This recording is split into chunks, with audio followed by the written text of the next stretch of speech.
कितना कितना भोला बच्चा है ये. बाबा हे रील्स बघून काय होणार नाही. चल तुला मी डेटाबेसची स्क्रिप्ट कशी तयार करायची. पहिल्यांदा SSMS उघडायचा, नंतर कनेक्ट ऑप्शनवरती डेटाबेस इंजिन कनेक्ट करायचं, त्यावरती तुझं सर्व्हर नेम टाकायचं आणि कनेक्ट करायचं.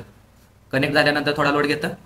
लोड झाल्यानंतर डाव्या साईडला बघतो सगळं ज्या पण फाईल येत्या त्या येत्या तिथं डेटाबेसमध्ये जायचं. जेवढे पण तुझं डेटाबेस आहेत, कोणत्या डेटाबेसची तुला स्क्रिप्ट बनवायची आहे त्याच्यावर राईट क्लिक करायचं. त्याच्यावरती टास्कमध्ये जायचं आणि बॅकअपवरती करायचं. बॅकअपवरती क्लिक केल्यानंतर मीडिया ऑप्शन तिथं ओव्हरराईट करायचं. ओव्हरराईट केल्यानंतर काय होतं की तुझा जो पण डेटा आहे, तर डेटा म्हणजे काय असतं की तुझं युनिक ID वरती तो एखादा डेटा युनिक की वापरून एखादा डेटा वगैरे तो स्टोअर केला असतो.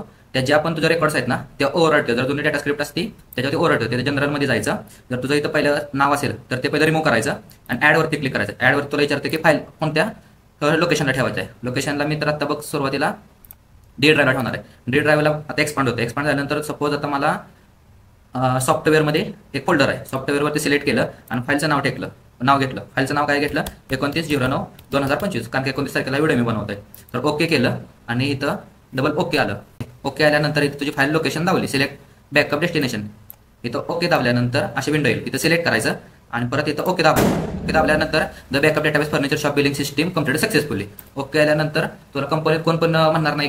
कंपनी जरी तुला कोणी विचारलं ना डेटाबेस स्क्रिप्ट बनवायची का, तर हा व्हिडिओ त्याला शेअर कर, लाईक कर, फॉलो कर ट्रेल अँड टीच चॅनलला.